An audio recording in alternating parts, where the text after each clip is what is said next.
ವಿದ್ಯಾರ್ಥಿ ಯುವ ಜನರೇ ಮುಂದಿನ ರಾಷ್ಟ್ರ ನಿರ್ಮಾಪಕರು. ಆದ್ದರಿಂದ ಭಾರತೀಯ ಸಂವಿಧಾನವನ್ನು ವಿದ್ಯಾರ್ಥಿ ಯುವ ಜನರು ಭಾವನಾತ್ಮಕ ಬದ್ಧತೆಯಿಂದ ಓದಬೇಕಿದೆ. ಸಂವಿಧಾನವು ನಮ್ಮ ಸಾಮಾಜಿಕ, ಆರ್ಥಿಕ ಮತ್ತು ರಾಜಕೀಯ ಬದುಕಿನ ಅವಿಭಾಜ್ಯ ಅಂಗವಾಗಿದೆ. ನಾವೆಲ್ಲ ಸಂವಿಧಾನವನ್ನು ಅರಿತುಕೊಂಡರೆ ನಮ್ಮನ್ನು ಯಾರೂ ಮೋಸಗೊಳಿಸಲಾರರು ಎಂದು ಸತ್ಯಶೋಧಕ ಸಂಘದ ರಾಜ್ಯಾಧ್ಯಕ್ಷ ಪರಶುರಾಮ್ ಮಹಾರಾಜನವರ ಹೇಳಿದರು. ಇಂದು ಬಾಗಲಕೋಟೆಯ ಸರ್ಕಾರಿ ಪ್ರಥಮ ದರ್ಜೆ ಮಹಿಳಾ ಕಾಲೇಜು ಹಾಗೂ ಸತ್ಯಶೋಧಕ ಸಂಘದ ಸಹಯೋಗದಲ್ಲಿ ನಡೆದ ಸಂವಿಧಾನ ಯಾನ ಕಾರ್ಯಕ್ರಮದಲ್ಲಿ ಅವರು ಮಾತನಾಡಿದರು.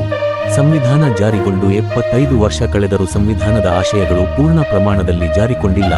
ಜಾತೀಯತೆ, ಅಸ್ಪೃಶ್ಯತೆ, ಕೋಮು ಹಿಂಸಾಚಾರಗಳು, ಮಹಿಳೆಯರ ಮೇಲಿನ ದೌರ್ಜನ್ಯಗಳು, ನಿರುದ್ಯೋಗ ಸಮಸ್ಯೆ ಹೆಚ್ಚಾಗುತ್ತಲೇ ಸಾಗುತ್ತಿವೆ.